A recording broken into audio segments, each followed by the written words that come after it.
Cet enfant pleure dans son coin pendant que ses camarades sont à l'école, parce qu'il a été renvoyé de l'école à cause des frais de scolarité. Il est très triste, car son père est très pauvre et mendie pour lui donner à manger. Pendant ce temps-là, deux sœurs jumelles en promenade remarquent tout à coup l'enfant et se demandent « Mais pourquoi cet enfant n'est-il pas à l'école à pareille heure ?» Elles décident alors de s'approcher de lui pour en savoir plus.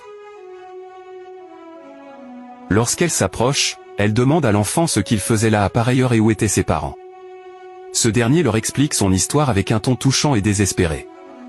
Les filles étaient très étonnées et eurent pitié de l'enfant, car il s'exprimait bien et avait l'air intelligent. Ensemble, elles décident de l'amener chez son père, à la maison, pour mieux l'aider. Elles demandent à l'enfant de leur montrer le chemin,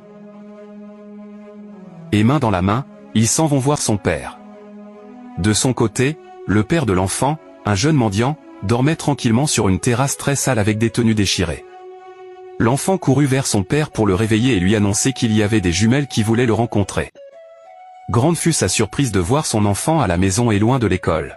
Les jumelles le saluent et lui demandent pourquoi il ne prend pas bien soin de son enfant en payant la scolarité, car il devrait être en classe à 7 heures de la journée.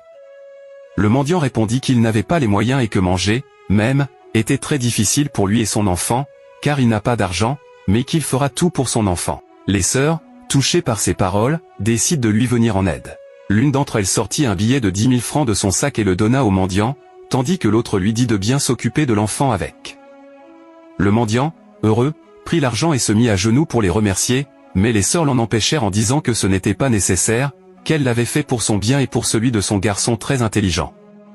Elles lui promirent de repasser avec de bonnes choses, puis elles s'en allèrent, toutes fières. Le mendiant, toujours heureux, s'agenouilla et demanda à son enfant de faire de même pour remercier Dieu, qui leur avait envoyé ses jumelles comme ange gardien, car cet acte lui redonnait de l'espoir pour un futur meilleur pour son enfant. Que Dieu t'envoie des bienfaiteurs comme ces jumelles sur ton chemin pour que tu ne perdes pas espoir dans la quête de ton succès. Que Dieu bénisse tous les papas qui se battent pour leurs enfants avec courage et amour. Si ton papa est toujours vivant, laisse-lui un mot. Tapez Amen, commentez et partagez autour de vous.